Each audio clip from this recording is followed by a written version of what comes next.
नमस्कार, पूरा देश हर खबर देख रही हैं आप, आपके साथ मैं हूं परिधि जोशी। 1.5 महीने पहले जेल से छूटे आजम खान वैसे तो अखिलेश यादव सहित तमाम नेताओं से मिल रहे हैं, लेकिन उत्तर प्रदेश में जिसकी सबसे ज्यादा चर्चा है वो है माफिया मुख्तार के बड़े भाई सिबकतुल्ला अंसारी की। सवाल ये उठ रहा है कि कहीं इस सियासी मुलाकात का मकसद योगी के खिलाफ मुस्लिम फ्रंट तो तैयार करना तो नहीं है? क्या आजम नए गठजोड़ बनाकर योगी को चुनौती देने की तैयारी कर रहे हैं?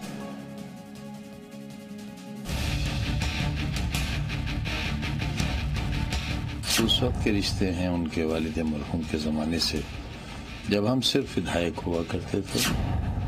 आजम खान लाख दावे करें कि मुख्तार अंसारी के बड़े भाई से उनकी भेंट शिष्टाचार वाली थी, लेकिन लखनऊ में हुई मुलाकात सिर्फ शिष्टाचार भर की होती तो इसकी चर्चा पूरे सूबे में नहीं होती।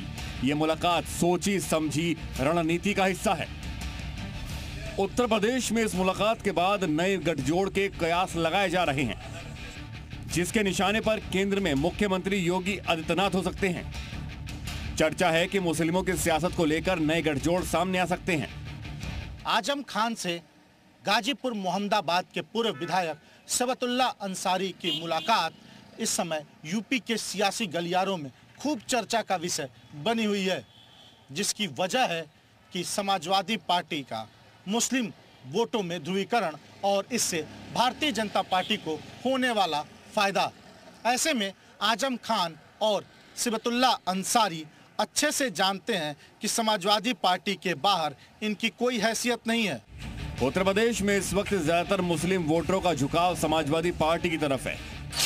सूत्रों के मुताबिक आजम खान चाहते हैं कि सक्रिय राजनीति की जगह मुस्लिम वर्ग की राजनीतिक रहनुमाई को डिफाइन करना चाहते हैं, इसलिए वो समाजवादी पार्टी से कितने दूर और कितने पास वाली रणनीति पर काम कर रहे हैं।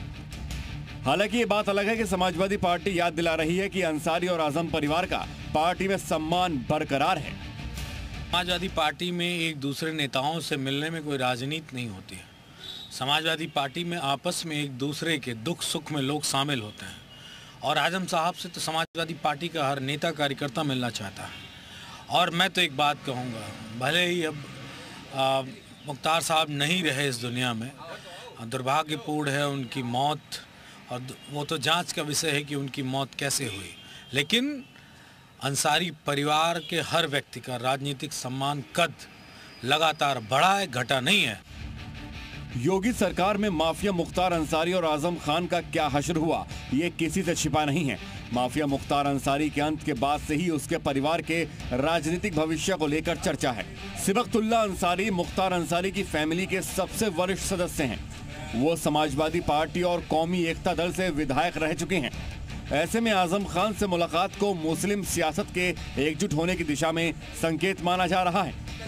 दोनों का ही परिवार लंबे समय से समाजवादी पार्टी से जुड़ा है, इसलिए राजनीतिक जानकार मान रहे हैं कि ये सिर्फ औपचारिक मुलाकात तो कतई नहीं है।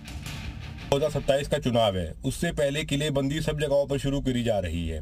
और अगर हम स्पष्ट शब्दों में कहा जाए तो समाजवादी पार्टी और आजम खान के रिश्तों में तल्खी है। जो देखा गया है कि लगातार आजम खान ने लंबा समय जेल में काटा, उस समय समाजवादी पार्टी ने जो साथ उनका देना चाहिए था वैसा साथ नहीं दिया है। तो अब आजम खान बाहर आए हैं तो वो भी अपने पुराने मंझे हुए खिलाड़ी हैं राजनीति के, वो भी अपने पत्ते खोल रहे हैं। वैसे आज आजम खान ने लखनऊ में अखिलेश यादव से भी मुलाकात की, जिसमें उनके बेटे अब्दुल्ला आजम भी मौजूद थे।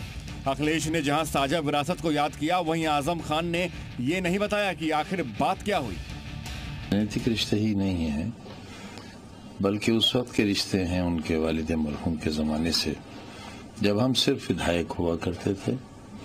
और उस वक्त ये गुमान भी नहीं था कि हम कभी सरकार बना पाएंगे। मुस्लिम फ्रंट के जरिए पीछे आजम खान के ये रणनीति एक तीर से दो निशाने वाली हो सकती है। आजम खान इसके जरिए एक तरफ योगी को चुनौती देने तो दूसरी तरफ अखिलेश यादव को अपनी नाराजगी का एहसास कराना चाहते हैं। तुषार श्रीवास्तव के साथ ब्यूरो रिपोर्ट, जी मीडिया।